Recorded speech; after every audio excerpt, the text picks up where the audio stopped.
Iyi ni zaburi ya Irabizi, zaburi y'amashimwe, ni zaburi yo guhimbaza Imana.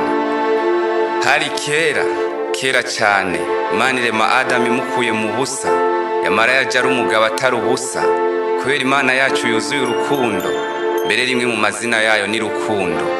Iraraba Adamu ari wenyene, iriyumvira iti no, si vyiza ko uyu muntu yoguma ari wenyene. Iravuga iti reka ndamuronderere umufasha wiwe mwiza bakwiranye. Ikiramusinziriza Adamu butikoma, yarameze kujya ko umuntu ari muri koma.